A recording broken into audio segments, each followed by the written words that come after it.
Drishyam part 1। Welcome to Tony studio TV.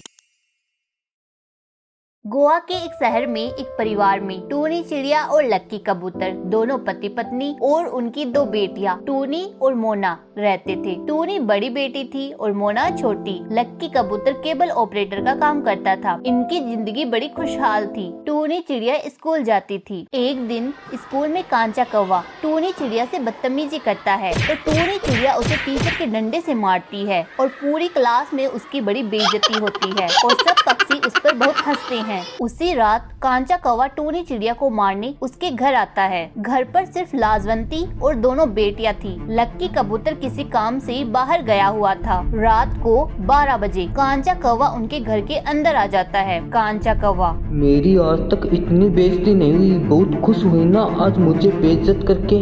अब मैं तुम्हें जान से मार दूंगा। हा हा हा हा। कांचा कौवा अपनी माँ की गन बाहर निकालता है क्योंकि वो पुलिस अफसर थी।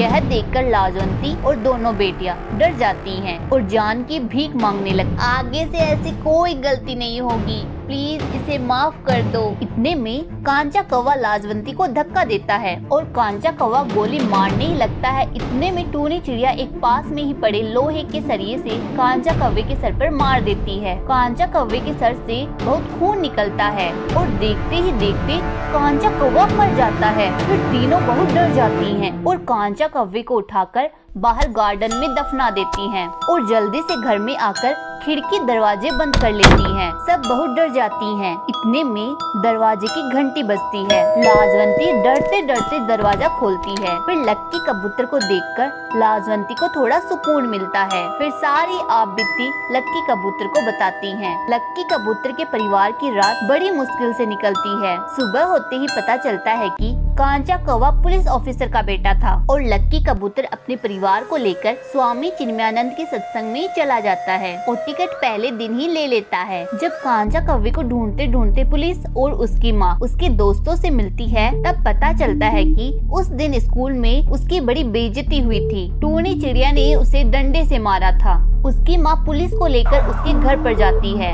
और पूछताछ करती है, लेकिन लक्की कबूतर ने पहले ही घर वालों को बताने से मना कर दिया था। तो उसकी माँ उन सबको थाने ले जाती है और पूछताछ करती है। 3 दिन से मेरा बेटा गायब है और वो अंतिम बार आपके घर में आया था। तो लक्की कबूतर ने स्वामी चिन्मयानंद व खाने पीने के बिल दिखा दिए तो सारे पुलिस ऑफिसर हैरान रह गए। उनमें से एक सन की पुलिस ऑफिसर गायतोंडे दोनों बेटियों को डंडे से मारने लगता है। वो दोनों रोने लगती है। इतने में छोटी बेटी मोना चिड़िया डर के मारे सब कुछ सच सच बता देती है कि हमने उसको मारकर गार्डन में दफना दिया। तो सभी पुलिस वाले उसके घर के गार्डन में जाते हैं और ये खबर पूरे शहर में फैल गई और सभी घर के पास जमा हो जाते हैं। पुलिस गड्ढा खोदने लगती है। लाजवंती व लक्की कबूतर का पूरा परिवार डरा रहता है। इतने में गड्ढे के अंदर से कांचे कौवे की जगह बिल्ली का कंकाल निकलता है। ये सब देखकर पुलिस वाले हैरान रह जाते हैं कि आखिर कांचे कौवे की जगह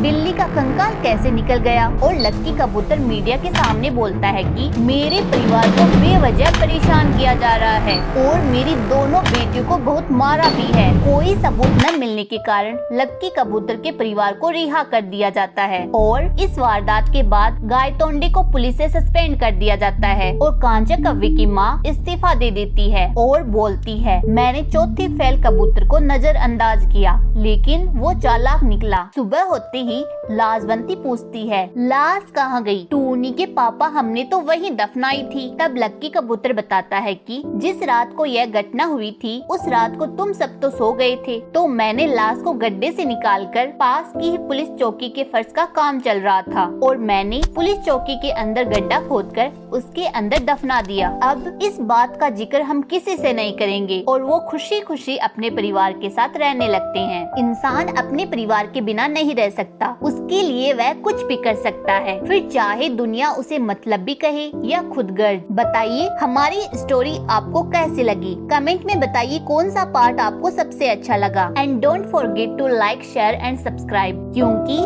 दूसरा पार्ट आने वाला है। Thanks for watching.